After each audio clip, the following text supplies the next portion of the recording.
Okay, the funniest thing from this chapter of My Hero Academia 218 is my Shia. This guy is just like how many trolls can you do? Like how many digs can you take until you get killed? That's basically what he was doing. It's just so hilarious because like the jokes, it was just like, for one, it just wasn't needed. Like it was just rude. For obviously it was hilarious, but like two, this guy was just cocky. Imagine like you're the boss. And then like I don't know, your assistant just saying like, yeah, your hairline's mad today, or like your forehead's looking big. I'm just thinking like, wait, like this is too mad. But this chapter, oh my gosh, so many things I need to talk about it. For one, am I the only person that when I was reading this chapter got really like DC Gotham kind of vibes, like Penguin, even Joker to an extent. This new guy literally looks like the Joker. What's his name anyway? Actually, is the Net Rat or some? Or was that the name of the company? I'm trying to think what his name is. I feel like it's the Net Rat is like the yeah. Okay, so Detnerat is the company name, and then Mayashi is the assistant, and then the boss's name, which I just generally can't find, is... Do we even know what his name is? Let's just call him the president, because currently we don't even know his name. Destro is, he's the villain who's basically dead right now. Maybe we do.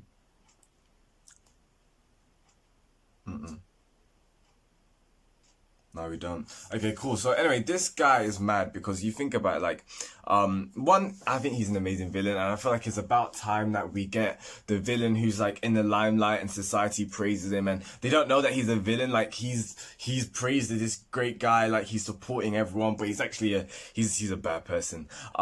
So yeah, like I did get big Gotham kind of vibes. The biggest like DC vibes I got was the round table.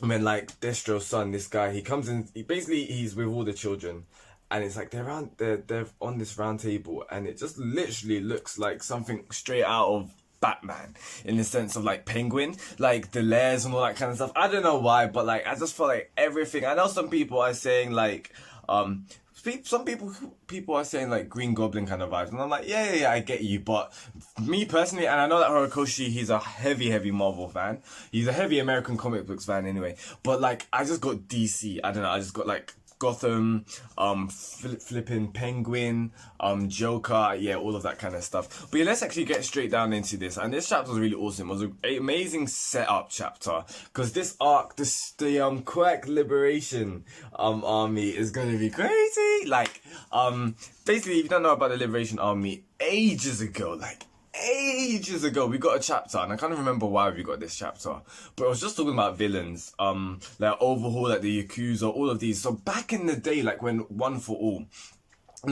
For One was like in his heyday. Back in the day, there was these massive villains, such as All For One, the leader of the Yakuza, Overhaul's like mentor, all of that person, and there was a guy called Destro. Like there was a day when like the quirks first started to come, and this was like the greats. This was the day of the villains, where like these villains were crazy, like they were just releasing havoc. And there was this guy called Destro. Destro had he created a following, and I really get vibes of like kind of like a cult kind of following, in a sense, like he's just indoctrinating his ideology into these people.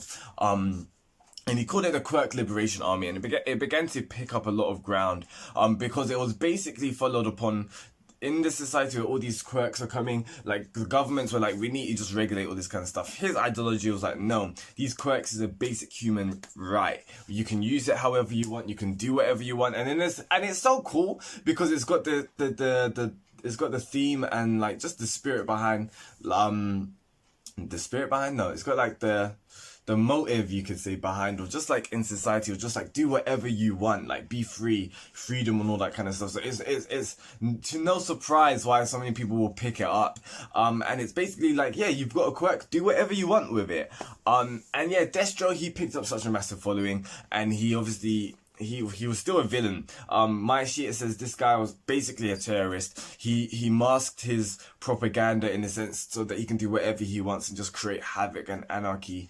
And he was basically defeated. He was imprisoned. A lot of his followers got imprisoned, and he committed suicide. But before then, he created a book, and this is why it's dangerous, and this is why it's kind of different to a lot of the villains we've seen before. Kind of similar to Stain, but not even. It's a bit more deeper and darker, because unlike Overhaul had a plan. He had a vision, in a sense. He wanted to enact out something, and it was cool. Like, it was crazy if it happened.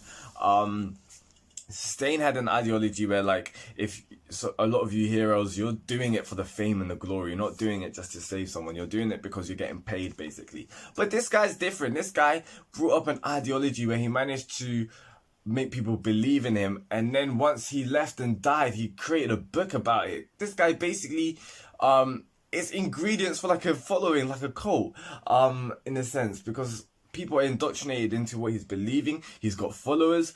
Even though he's now dead, people are now going beyond. What is different between him and Stain is Stain, he said something which was unspoken, and people are like, oh yeah, and it got people thinking, yeah, people were inspired by it. This guy, people are believing, like, I don't even know. This guy's basically made his own way of life. I don't know. It's crazy when you think about it. But yeah, so obviously Destro's now dead. Part of me feels like it'll be kind of cool if he isn't. Like, imagine just like he faked his own death and it's not a suicide. He's actually here somewhere in the plans. I don't know. But either way, this arc is crazy. What Horikoshi's planning is mad. At first, when I was just like, this is a new arc. We're seeing stuff in the news and all this kind of stuff. Like, this isn't going to be. Like, we're going to get another mellow kind of arc. But no, we're not. We're going to get something on the levels of Overhaul. Maybe even more, in my opinion. And I really love how Horikoshi even introduced it. I love the way how he does it. You know, it starts all in UA, they're in the dorms playing about, it's snowing, like a change of seasons, something eerie's about to happen, and flipping Cyril, or was it Kaminari? I think it's Kaminari, puts on the weather, you know, the TV, and we see, and it's really cool because this is what Horikoshi does a lot in Boku no Hero. A lot of things which are revealed, he reveals it through the news, like, you know, people are watching TV, and it's just like how stuff will happen on everyday kind of life. So it's very grounded in that. But I really like that little niche that he does. I think is a cool trait. You know, they did it like during the All for One and All Might fight during Endeavor, and the Nomu fight. Like, it's really, really cool how they do all this kind of stuff. But yeah, so basically, Destro has sons, and they're carrying on the QUIRK Liberation army. They've got plans to do all this kind of stuff, and their main objective is to take out the League of Villains. Now, do you know how crazy this is? Why are they taking out the League of Villains? I personally think because the League of Villains, they want to destroy Hero Society, and obviously with this guy here, he's basically wants to be masked within Hero Society and look as if they're helping him so they can make money to probably invest and fund their own plans. They want to take out the League of Villains. Like, the League of Villains is not helping them. This is not a partnership where it was with the Yakuza, and nah. The Liberation Army wants to take them out because, in effect, I don't think the Liberation Army sees themselves as villains and heroes kind of thing. I think they see themselves as, like, sitting on the fence, but, like, they're not involved. They're like, they don't care. They just want everyone just to do what they want. So they just want anarchy, basically. Whereas the League of Villains want heroes to be down.